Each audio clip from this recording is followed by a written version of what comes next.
Everyone, welcome back to Business Studies class. We have started with directing chapter, and there we have understood the basic meaning and definition of directing. Then we have seen the features, that is characteristics. When we study the characteristics, we'll know the nature, that is what it is actually, isn't it? So we have seen the features or characteristics of directing. Then we have seen the four elements or tools or techniques of directing, like your supervision, leadership, motivation and communication. With these four tools, it does the great work. Directing, or a manager, while directing, he uses all these four tools, like your motivation, supervision, communication and leadership, in order to make organization move towards its achievement of objective. So now we'll be seeing the importance of directing. Why directing is so important in an organization? Why we say it is an key function of an manager? If you remember, I stated that it is a key function of a manager. We know there are 5 or generally 6 also, we can say, when you add the coordination, but without coordination we say 5 functions of a manager, isn't it? That is your planning, organizing, staffing, directing and controlling. So among these 5 functions of an manager, we say the key in the sense the major function of a manager is directing. Why, we have already seen, but in exact, while studying the features, somewhat I have explained, but in exact we'll be knowing while studying the importance of directing. So these are your points, 8 points you have. This can be asked for 8 marks, the importance of directing. So your points are like this, that is, it initiates action, it improves efficiency, it ensures coordination, it helps in implementing changes, provides stability, motivation, supervision and coordination. So by studying all these 8 points, we'll understand how important directing is in an organization, or in another way, how important function is this directing, which is done by a manager in order to take an organization towards achievement of organizational goals. So first one is initiates action. What do you think, how directing initiates action? So whenever we study the importance, we have to keep in mind the 4 elements. What are those 4 elements? It is like supervision, leadership, motivation and communication. Okay, always you keep these 4 elements in your mind when you study the directing chapter. How your directing initiates action? Initiating action in the sense starting something. You know everything, but unless you start, you don't do that, isn't it? You know many things, but unless you don't do that, if you don't start to do that, your work will not be completed. You have planned everything, you have organized everything, you have made everything ready, but that work has to be started, isn't it? So that is what we call initiation, taking the step of doing the things, executing the orders. So when we see directing element, like your communication, and supervision, through communication, what a manager will be doing, he will be communicating all the importance of organizational objectives to the employees, and the manager, through directing, by using his communication tool as a directing, he makes people to start the work. It is he who issues orders. It is he who oversees them. Supervision in the sense overseeing them. Through communicating the orders, to instructing the orders, and through overseeing, he will be making people to work. That is, he makes the people to start the work. See, I told you when we studied the features, you know everything, but you are not intimated what to do, how to start, from where to start, how to move. You don't know the path. Then what happens? You will be sitting idle. So everything you know, but work will not be done because you have not yet started. So initiation function, that is starting up the function, is done when a manager communicates the employee the goal, the way, the path, how the work has to be done. So through communication and supervision in the sense overseeing, that is looking whether they are doing or not. Okay, through these 2 tools or techniques or elements, the manager will be initiating the action. That means he makes the employees to start the work. Through communication and through supervision, a manager is he is doing his directing function, that is he is making the employees to start the work. Is that clear? That is what your initiation action initiates action. Without direction, you have everything but no one has intimated from where to start, where how to move. Then what? You don't do anything, you sit idle. So you don't initiate anything, you don't start anything. But if you have a direction, it means a manager is guiding you, a manager is instructing you, a manager is overseeing you, so that you can start your work. This is what your initiates action. Then comes how directing improves efficiency. We know what is efficiency. In chapter 1 itself, we have seen the efficiency and effectiveness. Efficiency in the sense using all the resources to the optimum extent, isn't it? So, a manager through motivation, through his leadership abilities. Leadership, who is this leader? The one who leads. Isn't it? The one who leads is a leader.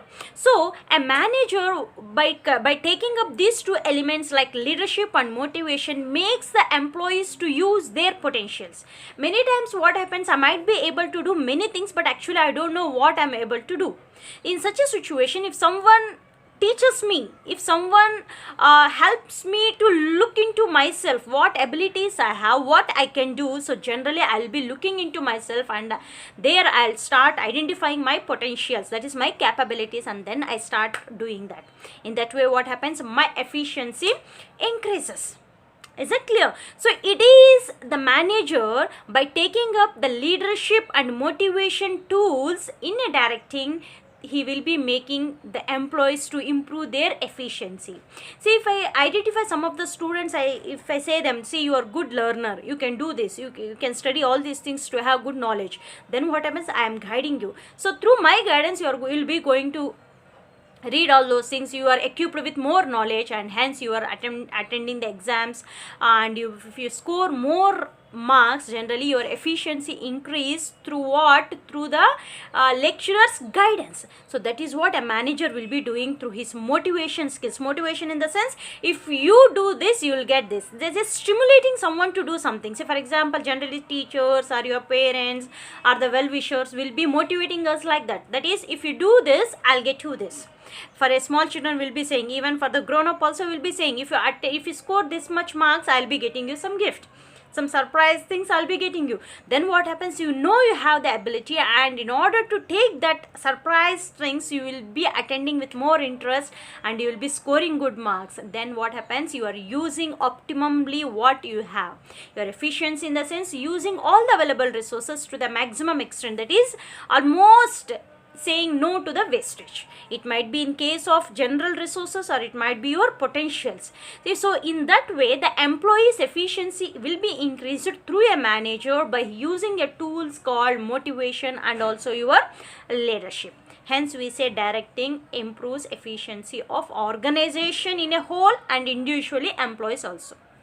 Then ensures coordination. You know what is coordination? We have seen it is an essence of an organization, isn't it? See, we know that earlier it was one of the function of a manager, but later the importance of coordination was overemphasized and it was termed as an essence of an organization. Means it is needed everywhere. It is not a single function, or coordination is not a single function. It is everything. Like in an organization, coordination is everything, because in an organization different departments will be there, different people, different types of people are there. If they are not integrated, if they are not unified, organizational goals cannot be achieved. Hence it is said that coordination is an essence of an management or an organization. So coordination is very important. And now try to understand this directing, or all the four tools like your motivation, leadership, communication, supervision. All these four tools ensures coordination in an organization. See, when I start guiding my employees, okay, when I start motivating my employees, when I start leading my employees, when I start communicating them in a right way, I can establish coordination among them.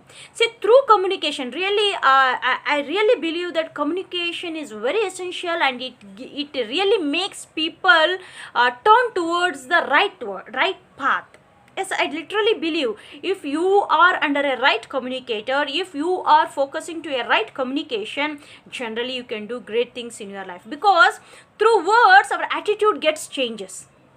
Many are there, they are not at all nowhere they take any words, but many are not like that. If someone says the right thing, if someone explains them in a right way, if really they are able to give the reasons for yes or no's in a right way, people try to change their attitude. I literally believe that our brains are, what I am is like a computed or programmed thing. If I get the right thing, I'll program myself in a right way. If I get the wrong thing, I'll be programming myself in a wrong way. I believe that. So communication has that ability of changing people, I believe. So a manager, through his communication, through his leadership qualities, he brings unity among the employees of an organization.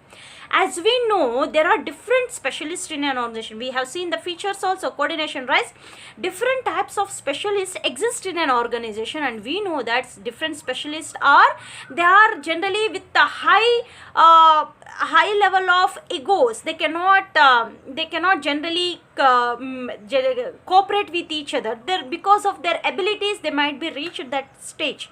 But in an organization, you might be so specialist, you might be having some unique skills, but also there is a necessary that you should cooperate someone or someone should cooperate you, because in an organization it is a group activity. It is not, the organizational success does not depend upon a single person. So there is a necessity of coordination, that is, everyone should cooperate with each other. There should be integrated activities. Purchase department works for purchase, but also it should coordinate with the sales department, it should coordinate with finance department, it should coordinate with production department. How such a coordination can be what in an organization? Because people working with their different views. So it is a manager, through his ability of communication and leadership, brings unity in an organization. That is what your coordination. In that way, by using the tools called your communication, leadership, what happens, even through motivation also, so by using all these 4 tools, he makes to ensure coordination. That is, he makes sure that everyone cooperate with each other. If people does not cooperate, generally organizational goals cannot be achieved. Hence, cooperation is necessary. Coordination among all the department means one department will be directly or indirectly dependent on other department. So no one works in an isolation. Everyone has to work in an unified manner. Okay, so that unity can be ensured by a manager when he takes up the tools mainly like leadership and communication. Hence we say directing ensures coordination. Then next, helps in implementing changes. I hope you know that always business exists in a dynamic environment. Always external things goes on changing. Government may change, people may change, demand may change, supply may change. Like this, there will be different types of changes. We have seen one of the good chapter like business environment. There we have seen what are the external environment, how it will be, how the organization has to adopt the changes. All those things we have seen in a business environment chapter, right? But we also know that people generally resist changes. Okay, they don't, when they are addicted to a particular type of nature of work, particular way of work, if suddenly because of something, if someone asks them to change, they don't accept it. They generally resist that. They say no, we are comfortable, because they are comfortable in that zone. If something there has to be changed, they don't accept.